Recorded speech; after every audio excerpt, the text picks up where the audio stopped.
to my channel. In today's video we're going to talk about the top 10 strongest curses and spells. Now I know all spells are strong because it's magic and it's magic, but I have 10 spells to reel off and curses in this video that I think are some of the strongest. There are still some really strong spells that aren't on this list, but these are the ones that really sort of, for me, I think they are really strong. So if you want to hear my list of top 10 curses and spells that are the strongest, then keep on watching. And if this is the first time you see my face, hello and welcome to my channel. If you would like to become a Poppet with us, please click that subscribe button and don't forget to hit that notification bell so you're notified every time I upload a video. All my social medias are linked in the description of this video. Go see what I'm up to on those. And guys, I am trying my hardest to get to my next big milestone of 2,000 subscribers. So I'd really appreciate you hitting that little red subscribe button for me. And also, I would like to give a massive thank you to my Patreons. They help me keep this channel running just that little bit more. If you'd like to know any more about Patreon, that is also linked in the description of this video. Go check it out. If you think it's for you, then come join us.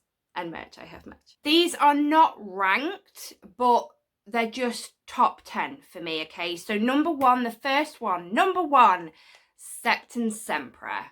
The curse Septum Sempra was invented by our very own Severus Snape. As we know, we find this out in the Half-Blood Prince. It is in an advanced potion making book that Harry managed to get his hands on. Septum Sempra causes its victim to get lacerations, causes hemorrhaging and cuts. The word Septum Sempra is a combination of two Latin words. Sectus, which means cut, and semper, which, this really wowed me, guys. Listen up. Semper in Latin means always, which I was really like, what? Because Snape uses that word. That one word is a line that we all know from Harry Potter. Always. I really need to stop doing impressions. I did think that was quite cool to find out because, well, yeah, it's a little hidden thing in it. The word always is, it's a word, when you think of Snape, you think of that word because it's a famous word line, whatever you want to call it. It is only one word, but it is a line from Severus Snape, and it's in the curse that he created. Now, what scares me about this curse and why it's in my top 10 is that when Harry used this curse, he barely knew how to say it and he didn't know what it did. Now, when a witch or wizard casts a spell, they have to do it with meaning. They have to know the spell, learn the spell. Let's look at Wingardium Leviosa. Wingardium, sorry. Obviously, Ron was saying it wrong, so the spell wouldn't work for him. So this spell, Septum Sempra, is very strong all on its own because Harry had no idea what this spell did.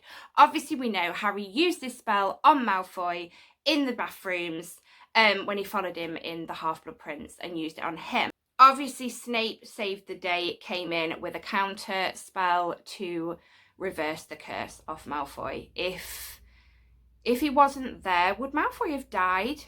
If Snape didn't come and if Snape didn't know that counter, well, he would know the counter curse because he created the curse, Septum Sempra, but would it have killed Malfoy in the end?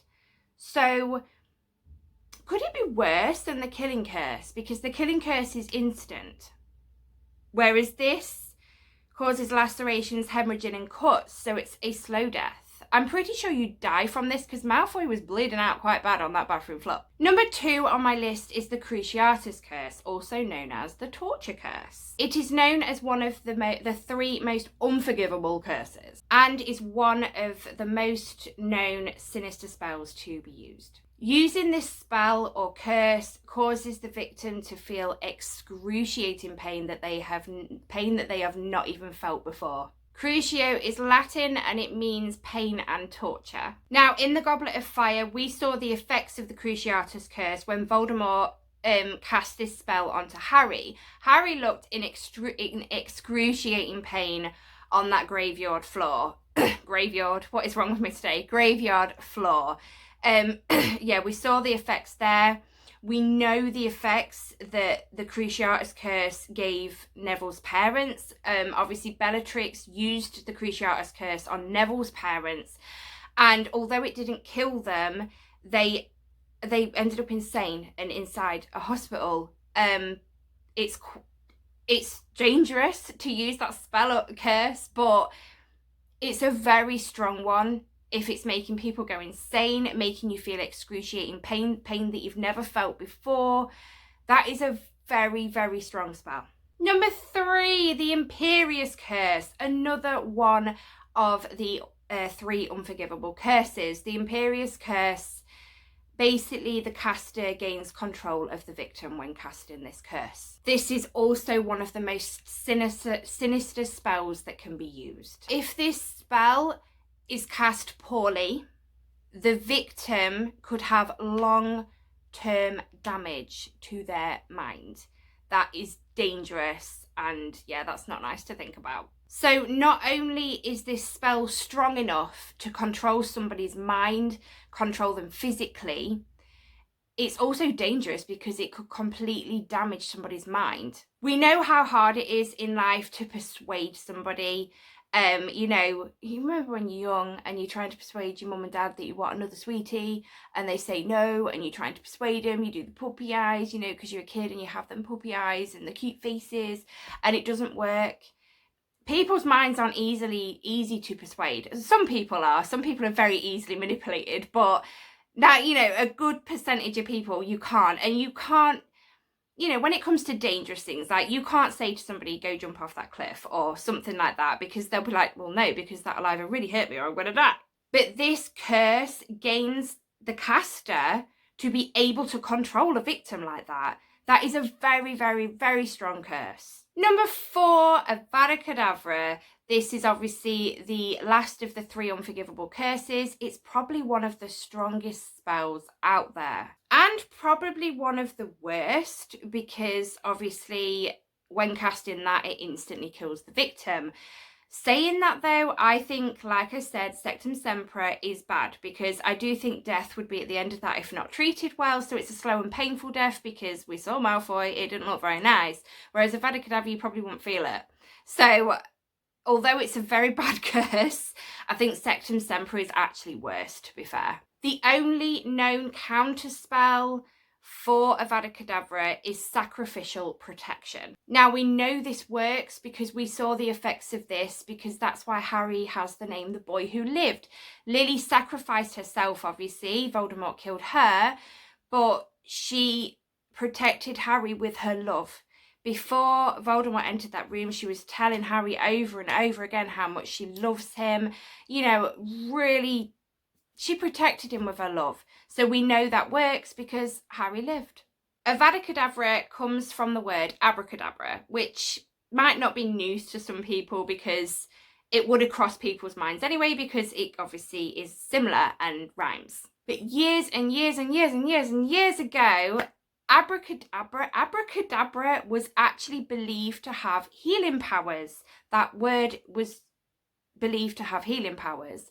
So I do think it's quite cool that they sound the same, but they're both complete opposites. Abracadabra was believed to heal, Avada Kedavra kills. So yeah, they're complete opposites. But of course, Avada Kedavra had to be in my top 10, because to kill somebody with a spell instantly, that is a strong spell. And it should never be used. Number 5 is actually one of my favourites, Expecto Patronum. It's used to create a protective shield around the caster called a Patronus. The Patronus shield that surrounds the witch or wizard, the caster of the spell, it's said that that shield is a spirit guide. Spirit guardian. I got it wrong. Spirit guardian. So that shield is the spirit guardian.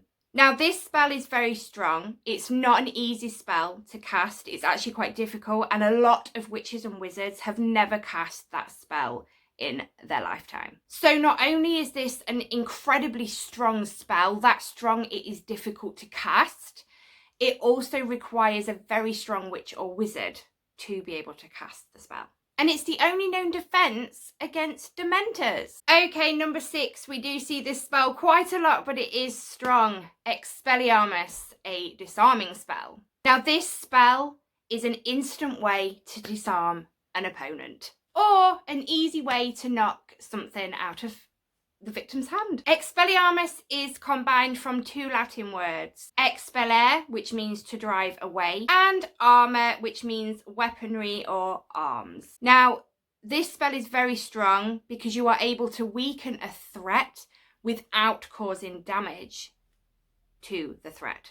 And, well, depriving an enemy of their weapon, it could be a pretty useful spell, Definitely very strong and definitely could get you out of some very sticky situations. Number 7, Stupify. Another one we see quite often. This is the Stunning Charm. Using this spell makes the victim rendering unconscious, completely stunning the victim. It also has the ability to halt moving objects. That is quite cool. Could you imagine, you know, you're crossing the road, a car comes out of nowhere, Stupify will hold, saves your life, or hospital trip anyway. This spell is popular to use in dueling and also used very often in action on the battlefield.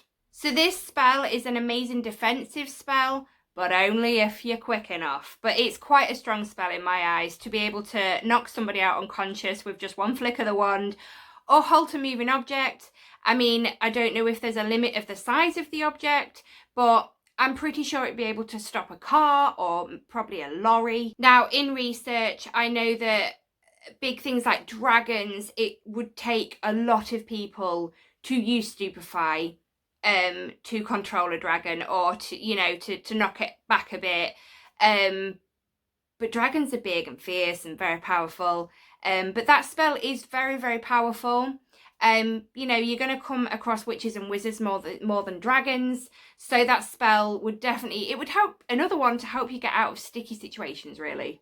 Number 8, Obliviate. Oh, that rhymed. That spell is to completely erase a person's memory. I don't really know what else to say about it to conclude how strong that spell is, because you don't even have to see the effects of Obliviate.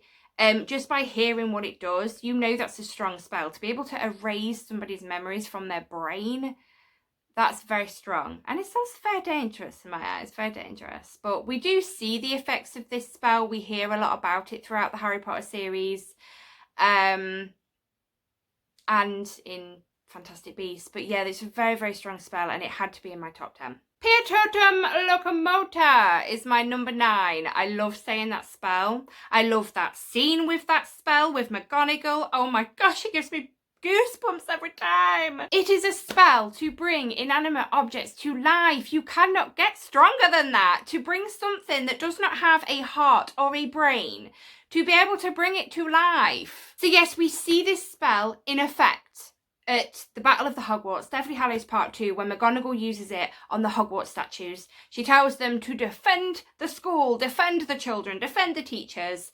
She brings inanimate objects to life and uses them for protection. But she also uses that spell in the Philosopher's Stone, in the big chessboard chamber. She brings that chessboard to life, the chessboard that, you know, Harry, Ron and Hermione all go to play chess. We've all seen the Philosopher's Stone. We know what happens. So that, to me, is an extremely strong spell to be able to bring. Oh my gosh. There's so many things I could bring to life in here. Oh, my pygmy puffs. Dobby. My nifflers. I need to learn that spell. And no, I would not use my Dobby as a house elf slave. I would use him to have a cup of tea with, a good natter, listen to his stories, you know, all that jazz. Spew and all that. That spell can also be used for smaller things and be actually quite useful. Molly used it once a long time ago on a dustpan to clean up some potatoes off the kitchen floor.